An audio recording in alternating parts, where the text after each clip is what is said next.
అనే కూలిపోయిన డబ్బులు పడ్డాయి కదా, చేపలదైనా తిందాం. మంచిగా చేయి మరి.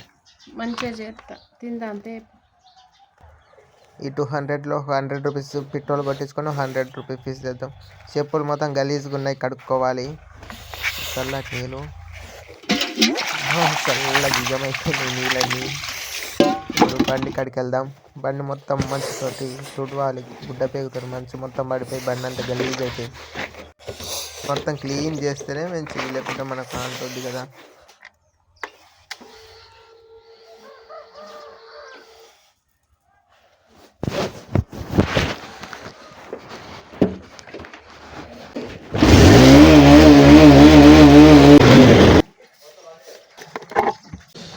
అన్నవసరం రావా? ఫుల్ మంచు ఉంది గాయస్, ఏం కనబడట్లేదు. పొద్దున్నే మనుషులు వస్తే నా నెత్తి మొత్తం మూతంతా నానిపోయింది మంచుకి. నేను ముఖం కూడా కడుక్కోకుండా ఇలా అయిపోయింది. నా చేయికి చూడండి ఫ్రెండ్స్ ఎలా ఉందో, మొత్తం మంచుతో నిండిపోయింది. చేపలు ఉంటాయో ఉండే తెలియదు, గోదావరి కాడికి టచ్ చేసా ఫ్రెండ్స్. చూద్దాం ఉంటాయో ఉన్నాయి.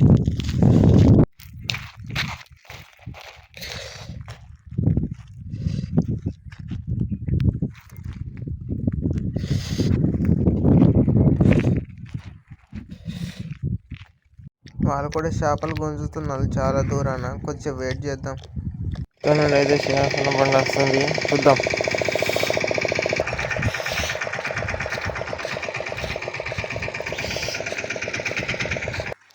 చేపలు పడ్డాయి ఫ్రెండ్స్, కాకపోతే పొద్దుగానే అడ్వాన్స్ ఇచ్చింది అంట.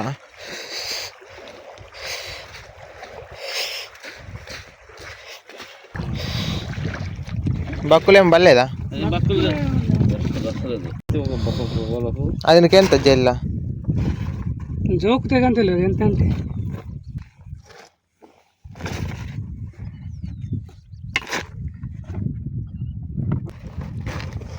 బక్కులు పడతలేవుగా? బక్కులు అయితే 200, జల్లలు అయితే 150.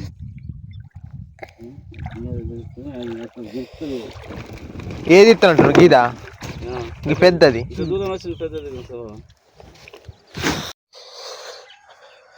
ఫ్రెండ్స్ నిఖిల్ షాప్ ఎక్కడనవే? ఇగో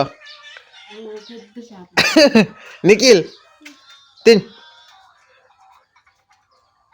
నిఖిల్ ఏదో ఇమ్మర్షగా చూస్తాడు.